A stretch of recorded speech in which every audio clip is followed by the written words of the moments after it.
UFC 290 International Fight Week in Vegas. Cannot wait to do my thing and show you why I'm the best featherweight in the world. Let's get to work.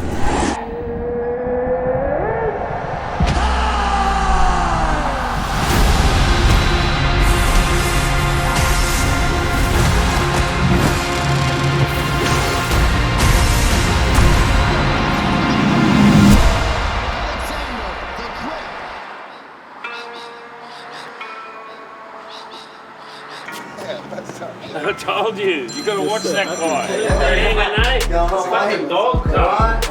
What do you think? Suits me? I thought Joe was wearing it, eh? I was getting warm, I used to fuck. Bullshit, I've been waiting here since 3:30. This cunt's been quiet. As soon as the camera comes out, he turns into Mr. Incredible. Fucking wanker. You know, this is definitely still exciting for me because man, like he's good, man. He's a dangerous fighter. It's exciting. So it's making me have to, think a little bit differently and bring in still game plan like how I did with Makhachev.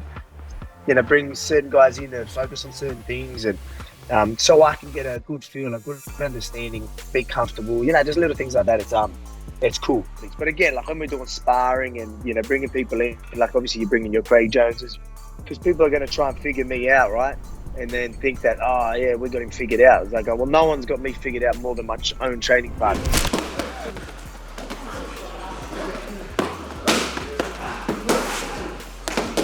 Yair is basically the complete opposite style grappler to Islam. Islam's going to apply consistent pressure until he gets to a top position, shut down the guy's movement, and ultimately take very little risk when he goes for anything on the ground, especially submissions. Yair is going to be a guy that very rarely finds himself on top in grappling situations.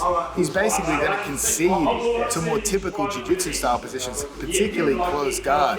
He does a lot of stuff that breaks the rules of what we really are told to do in an MMA situation, but because he's so aggressive in how he does it, he finds success. If anyone relaxes in his closed guard, he throws downward elbows and he really makes a move straight away.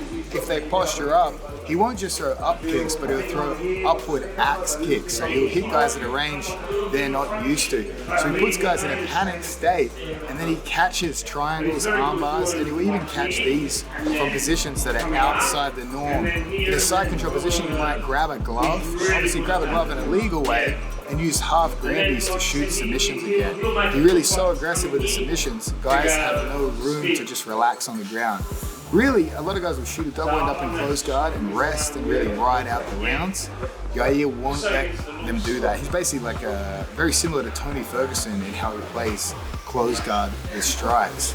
So again, that's the complete opposite type of game to Islam. So things for Volkanovski is really to maintain consistent pressure, and obviously we've worked a ton of stuff to address specifically what he does. Obviously we won't go into detail about that, but in terms of my background, my experience, bottom guy in jiu-jitsu, I typically played a lot of closed guard, a lot of knee shield, shot a lot of triangles coming up. There's a lot of things I see him do that I really feel like I have a good understanding of what he does, and really I have a good understanding how to shut it down based on what guys have done to me throughout my career to shut down an aggressive offensive guard. Watch his hips, he's still dangerous. That triangle again. Side.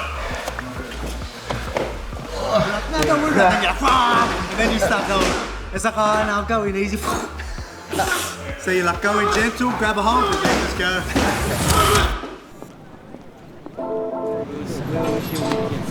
Finish on top. What a fight. It was a fun one. Everyone enjoyed it. So. It was amazing. We thought we were going to get the win. It was close. You're a star. Well, mate, we gave it to you. All right, so massive news just in. You've probably heard about it. UFC is coming to Sydney. Over the next few years, we're going to get a few pay-per-view events here in Sydney, so that is incredible for obviously us athletes that fight out of New South Wales. So again, it's incredible to even be involved with that. I felt like I was a bit of a part of it with the new Premier coming in and all that as well. So it was pretty cool to see it all happen, and he's a man of his word. He's got the deal done. So UFC's coming to Sydney. Cannot wait. Oh mate, it's massive. It's massive for Australia. I mean, you saw the event in Perth, what it did. for that, for like the tourism and just like the state itself, and obviously the events draw a lot of international focus, and huge for our Anzac fighters and huge for the industry down under. Good, it's going really good. We just started, so it's professional. Make sure I'm always fit and always ready. Very, very happy where we're at already. So that's a good sign. For UFC 290 International Fight Week in Vegas, cannot wait to do my thing and show you why I'm the best featherweight in the world. Let's get to work.